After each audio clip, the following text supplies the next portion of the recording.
जी अस्सलाम वालेकुम।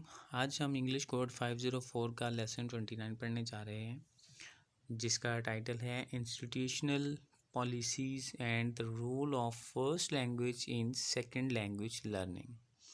मतलब जो इंस्टीट्यूशनल पॉलिसीज़ हैं उनका वो क्या हैं, और फिर जो फर्स्ट लैंग्वेज है उसका क्या रोल है जब हम सेकंड लैंग्वेज लर्न कर रहे होते हैं। तो चलें स्टार्ट करते हैं। बिफोर स्टार्टिंग रिक्वेस्ट है कि चैनल को सब्सक्राइब ज़रूर करें, और फ्री होती है सब्सक्रिप्शन, कोई उसके चार्जेस नहीं होते। और वीडियो को लाइक किया करें, शेयर किया करें, कमेंट ज़रूर किया करें। The role of first language in second language learning has been a subject of much research and debate. Shifting paradigms in the debate are discussed in this paper, and teachers and educators are invited to rethink and restructure second language teaching towards more facilitative account of the role of first language। वो कहते हैं जी इसका बहुत ज़्यादा एक role रहा है research में, और बहुत ज़्यादा इस पर डिबेट होती रही है।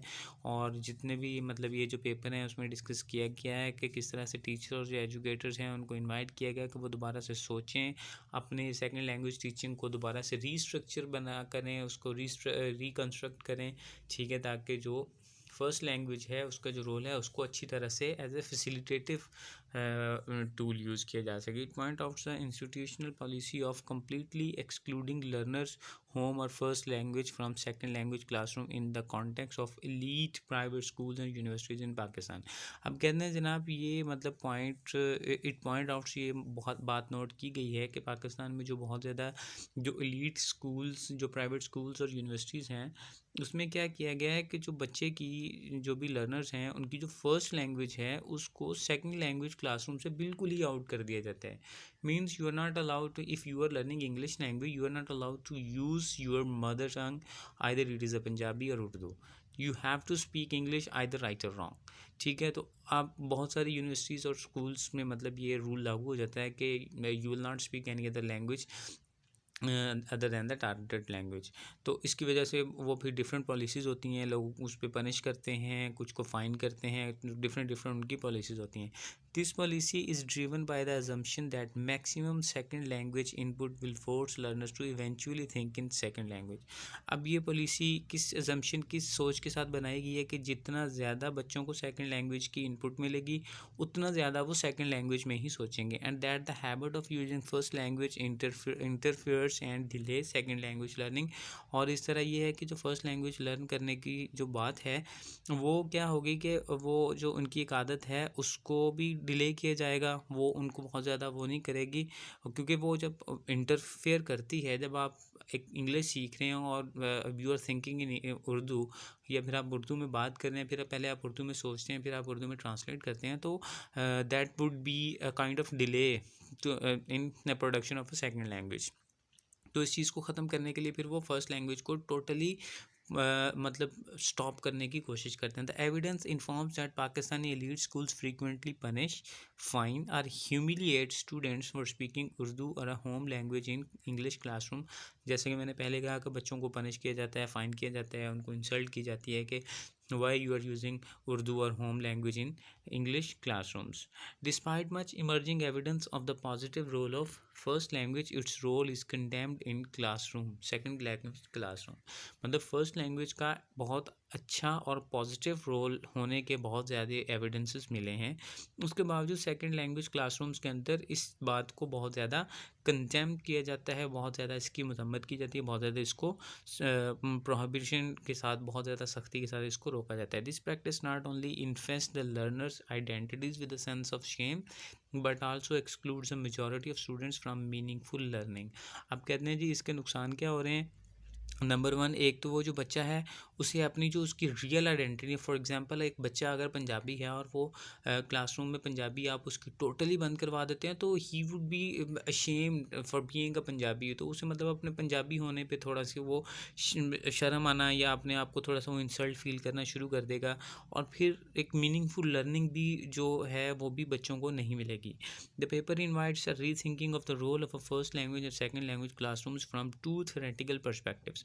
अब पेपर के अंदर जो मतलब इस पेपर पेपर के अंदर वो दो थ्योरेटिकल पर्सपेक्टिव्स के साथ उन्होंने बताया, एक socio cultural theory of learning और लैंग्वेज अवेयरनेस। अब नेक्स्ट किसी भी चैप्टर में जब भी LA लिखा आएगा तो इट मीन्स के लैंग्वेज अवेयरनेस की बात की है। Language awareness theory of pedagogy, मतलब सबसे पहले तो उन्होंने देखना है कि socio culture theory of learning कि किस तरह से सोसाइटी और कल्चर की जो लर्निंग के अंदर उनका रोल एंड टास्क, फिर लैंग्वेज अवेयरनेस, फिर आपकी जो लैंग्वेज के बारे में आपकी नॉलेज है, आपकी जो अवेयरनेस है उसके बारे में। इन 1950s first language was negative interference and prime cause of learners errors by the behaviorist। ठीक है जी, MCQs बन सकते हैं। 1950s में जो फर्स्ट लैंग्वेज है उसको एक नेगेटिव इंटरफेरेंस के तौर पे लिया जाता था और ये समझा जाता था, जो बिहेवियरिस्ट थे वो ये कहते थे कि जो लर्नर्स हैं जो बहुत ज़्यादा वो गलतियाँ जो एरर्स कर रहे हैं just because of interference of first language. Robert Norders contrastive analysis claimed that first language interference was the main impediment towards second language learning। impediment का मतलब होता है restrictions, जो resistance, थोड़ी मतलब जिसे कहते हैं ना कि रुकावट। तो जो रॉबर्ट लॉर्डर्स था उसका जो कंट्रास्टिव एनालिसिस था उसने भी ये बात क्लेम की, जो फर्स्ट लैंग्वेज के इंटरफेरेंस है वो एक मेन हर्डल है, रुकावट है सेकंड लैंग्वेज लर्न करने में। It emphasize that similar aspects of first language facilitate second language learning while dissimilar aspects cause difficulty. इसने मतलब उसने ये बात कही कि जो फर्स्ट लैंग्वेज और जो सेकंड लैंग्वेज, अगर आप इंग्लिश और उर्दू सीख रहे हैं तो जो इनकी सिमिलैरिटीज़ होंगी, जो इनकी बातें मिलती जुलती होंगी, इट वुड फैसिलिटेट, ठीक है, दीज सिमिलैरिटीज़ वुड फैसिलिटेट। और अगर जो आपकी डिसिमिलैरिटीज़ होंगी, जो आपकी अपोजिट चीज़ें होंगी, वो आपके लिए क्या करेंगे, वो आपके लिए डिफ़िकल्टी कॉज करेंगी।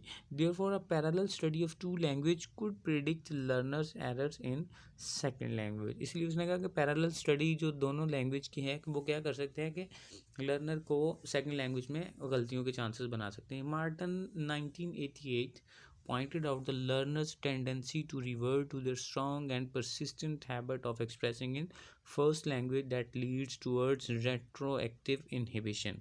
अब जो मार्टन था उसने क्या पॉइंट आउट किया कि उनकी जो tendency to revert to their strong and persistent habit of expressing first language, मतलब जब हम बहुत ज़्यादा फर्स्ट लैंग्वेज को ही यूज़ करते हैं, उसी को सोच के एक्सप्रेस करते हैं, तो ये क्या करते हैं, हमारी एक जिसे कहते हैं ना कि एक बुरी सी आदत बना देता है, जिसकी वजह से हम किस तरफ चले जाते हैं, हम सेकंड लैंग्वेज सही तरह से इनहिबिट अपने अंदर वो नहीं कर सकते, एडजस्ट नहीं करते। Denied any sorts of peaceful coexistence between the two language system in the learners. और उसने इस बात को डिनाई किया कि ऐसा कभी नहीं हो सकता कि जो लर्नर है उसके अंदर दोनों लैंग्वेज सिस्टम्स पीसफुली एक ही जगह पे को एग्जिस्ट करें। इसलिए फर्स्ट लैंग्वेज को जब वो सोचेगा बार बार उसी को सोचेगा तो वो फिर सेकंड लैंग्वेज लर्न करने में बहुत ज़्यादा गलतियाँ करेगा, ठीक है। तो इसलिए it would be better according to these man, not from my side, according to Robert Lorders, behaviourist and Martens, जो फर्स्ट लैंग्वेज है ये बहुत ज़्यादा प्रॉब्लमेटिक है सेकंड लैंग्वेज को लर्न करने के लिए। जब आप फर्स्ट लैंग्वेज को बार बार यूज़ करते हैं तो सेकंड लैंग्वेज को लर्न करने के लिए, सेकंड लैंग्वेज को प्रोड्यूस करने के लिए यू विल फेस डिफ़िकल्टीज़। और एक बात उन्होंने ये कही कि जब लैंग्वेज में सिमिलरिटीज़ होती हैं बोथ लैंग्वेजेस में, फर्स्ट लैंग्वेज सेकंड लैंग्वेजेस में, तो ये आपको फैसिलिटेट करता है, लेकिन अगर इसमें डिसिमिलरिटीज़ होती हैं तो ये आपके लिए प्रॉब्लमेटिक बन जाता है, आपके लिए डिफ़िकल्टी कॉज करता है। तो आई होप सो कि आप लोगों को अच्छे से समझ आ गई होगी।